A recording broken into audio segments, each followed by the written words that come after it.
Okay, so I'm going to just make a fairly quick video related to work suitability for endgame. Now, early game is a bit more complicated as it's entirely going to depend on which point in the game you are at. But when it comes down to endgame, it does get fairly simple. Now, I'm going to start off with handiwork, as handiwork is obviously kind of a hot debate on who's better between Solene and Sekhmet. Now, basic quick rundown: Sekhmet alpha version is better than Solene. Solene is better than normal Sekhmet. You can get Sekhmet a lot earlier on in the game, just before you reach the world tree, a fair bit before you reach the world tree, at level 40 I believe. And once you get her alpha version, she gets a perk that increases her efficiency by 400% if she's active on a workstation. So as soon as she actually starts crafting something or mining, she gets extremely good work speed. Now, Solene doesn't have any of that. She does have level 10 handiwork, which is very good, and that's why there's kind of a debate as to which one is better. Now, there is a argument to be made that Solene is better than Sekhmet without any bucks added to her, but realistically, once you get to endgame, you're going to have a lot of bucks, so Sekhmet is going to be objectively better, as you can get her to handiwork level 10. So once you reach endgame, once you reach the world tree, once you start farming relics and stuff like that, Sekhmet is going to be the person that you want to get, just for the speed. Her work speed goes up to, my ones go up to 1700. Now I have seen higher via foods. I'll put on screen now what I've gotten out of it. So yeah, once you reach the world tree, or even just before you reach the world tree, to be honest, Sekhmet is going to be your go-to for the rest of the playthrough, in my personal opinion. You can use Solene if you want. If you don't really care and you like Solene more, that's perfectly fine, but when it comes down to actually crafting and mining, Sekhmet is going to be the best, which is actually going to help me move on to the next one, which is going to be mining. So even though Sekhmet only has level 5 mining, her work speed just blows it out of the water entirely. So Adragon is usually the best when it comes down to mining. So obviously he's got level 10 mining. There is another one that is good. Yeah, Estagon is also very good at mining, but their work speed drastically lets them down. Sekhmet is also good at mining, as well as handiwork. So obviously, like you can see, she has 8 handiwork and 6 mining. You can increase them very easily via books, but I just wanted to add that in there, just as a little additional one for Sekhmet. If you want to get Alpha Sekhmet extremely easily, the best way to do that is catching a Bronze Cherry and Bronze Cherry Aqua, and then having a fully condensed Grintail on top of that as well. That'll let you get Alphas extremely easy. Alphas do get a bonus when, I think it's a health bonus, and I think there may be some other bonuses. I'll put a little tab on screen now as to what alphas actually buff. But for Sekhmet specifically, she does get this little hidden perk, which is very useful. Okay, so next one we're going to go on is cooling. The 2 best coolers in the game are going to be Frostallion and Bastigo. Now, the reason why you need these when it comes down to endgame is simply just going to be for the refrigerator. So once you get to level 10, they completely nullify the timers, when it comes down to your foods. So as you slowly condense them and they get to 8, 9, 10, 8 and 9 has extremely large timers. So even if you are in the early game and you have, let's say, a level 8 cooler, that is going to be fine. Like, that'll last an extremely long amount of time. I think it's something crazy like 600 minutes, or like per individual piece of food, so individual berry. But obviously getting level 10 is a lot better, as you can store your cakes and they won't decay, period. So Bastigo and Frostallion is going to be by far the best there when it comes down to cooling. You can catch Frostallion at pure level 60, and then Bastigo is found in the world tree. When it comes down to medicine production, Sylvance is going to be your best bet. There are others like Belanoir Libero and Lily Noct, but if you are in the World Tree, then Sylvance is going to be your go-to. Now, you want the same passive skills as I have on my Secmed right here, so Remarkable Craftsman, Workslave, Demon's Hand, and Artisan. And then you want to fully condense her, upgrade her with souls, and then have food in your food pots, which increase work speed. And then the next ones are going to be kindling. So with kindling, Yormantide Ignis is usually everyone's go-to, but there is another one called Renjishi. She's found in the World Tree, and she starts off at level 8 kindling. So she is extremely good, but I mean, to be honest with you, once you reach endgame, if you already have a fully maxed out Yormantide Ignis, fully condensed, upgraded with souls, good perks, you don't really need to go out your way to get Renjishi, as I also haven't, but if you want to, then you can. Yormantide can be bred extremely easily, quite early on in the game as well. He gets level 10 kindling very, very quickly. Now when it comes down to planting and watering, Ophidia is by far the best.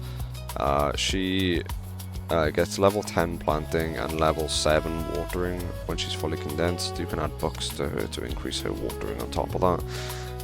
Now, the best way to set up your farms is going to be having 3 Ophidias, and just a little add to it, having your crock pots like this makes it a lot more efficient, and you do get stuff done a lot better. But yeah, Ophidia is by far the best planter and waterer.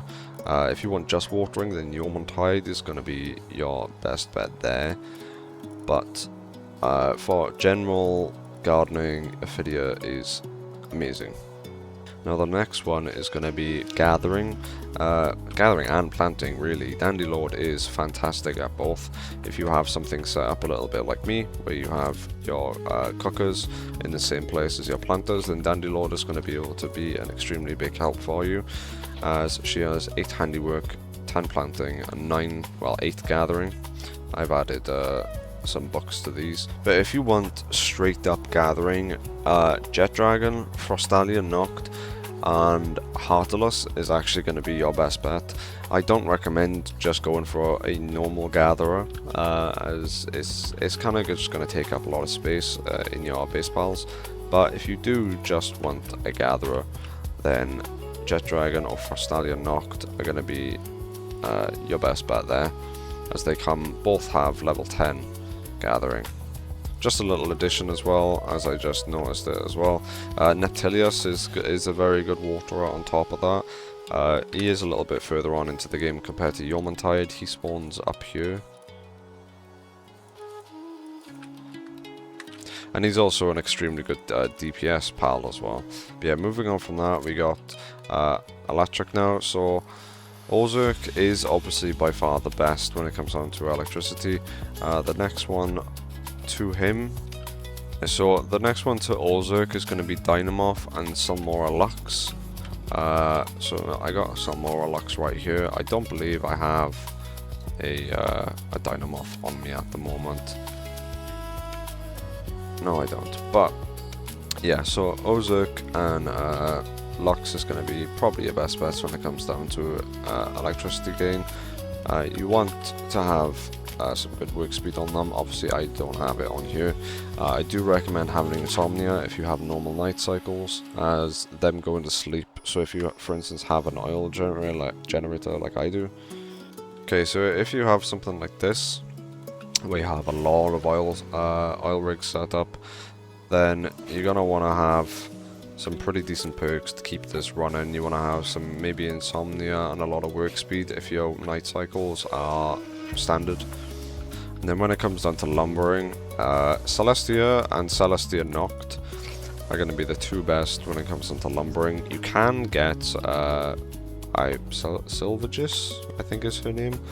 You can get her also, she is very good, and to be honest I would recommend you get her over anyone else, as she does have this perk alongside her where she reduces your shield regeneration delay by 60% and reduces the damage taken by your shield by 80% when she's fully condensed.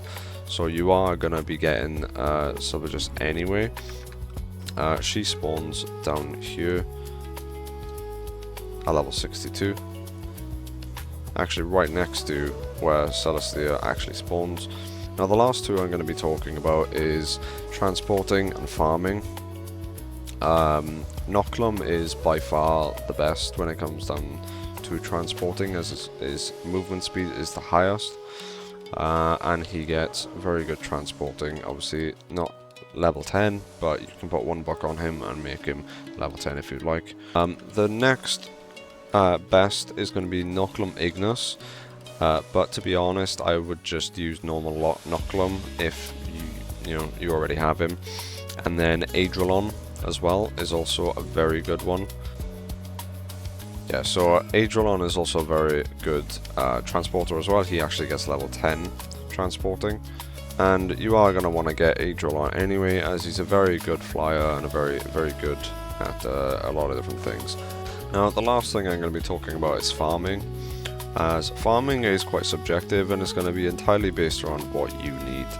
Now I do recommend that you have one of each element inside of your farms, just so you can get all of the organs and pal fluids that you need.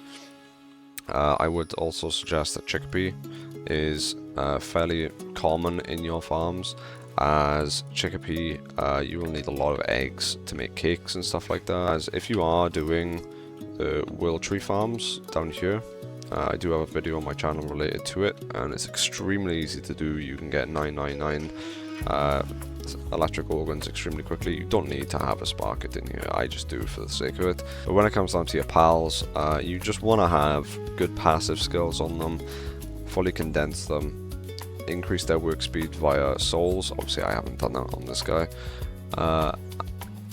And then you want to increase their farming with books.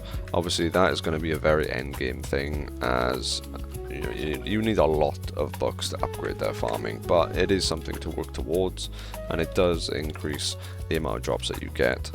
Now I do just want to put a little disclaimer in here and say that there are a lot of pals which are very good at what they do. So for instance, Neptilius is very good at watering, Xiaolong is good at watering and gathering.